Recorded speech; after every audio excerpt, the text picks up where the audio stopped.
Robert, thanks so much for being with us. My first question for you today is, how did this idea for the on-the-land camp come to be?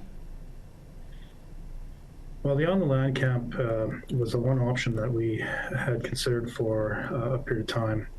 Most of the work leading up to this involved a group of non-government organizations, the City of Yellowknife and other partners. We had been working on efforts to mitigate the impact of an encampment in the downtown core in Yellowknife. That quickly became a conversation about the needs for all unhoused people. We looked at all of the options within the city and in your proximity to the city, and at the end of the day, we found that a camp like this on a temporary basis would help us serve the needs during the winter months.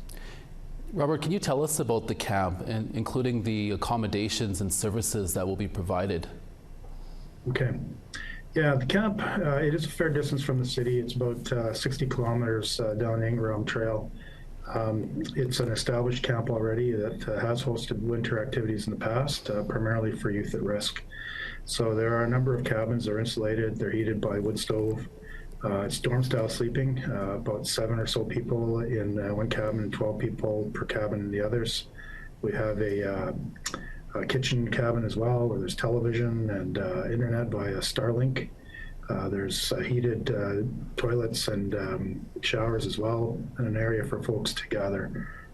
So the camp's fairly well established. It's been running for a number of years. Has there been a lot of interest and demand for this camp in acquiring a spot? Sure. Well, as of Monday, we had 42 applicants. We have a screening process. We have 5 that have been out of the camps over the weekend.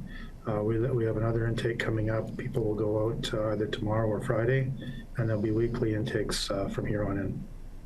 And Robert, can you tell us what the cost of the camp is versus the cost of not trying this idea? Well, cost can be defined in a couple of ways. Financially, the overall cost of the camp's about $642,000.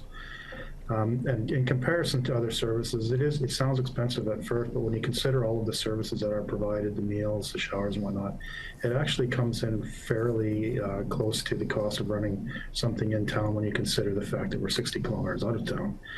The cost of not doing the camp, well, there really aren't any alternatives to address in the time frame we have, to address the shortage of shelter space in Yellowknife. So we would have people sleeping outdoors, and by way of example, last night was minus 23 degrees in Yellowknife.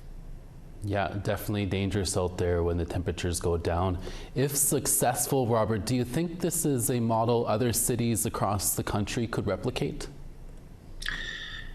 Well, I think these types of camps have been offered previously to varying degrees of success. I'm not sure how it would work for other cities. Best practice is always that works in the environment which is tried. We'll examine this. We're happy to share our experiences with other folks who may be interested. Robert, that's all the time we have. We thank you so much for speaking with us today. Great, thank you.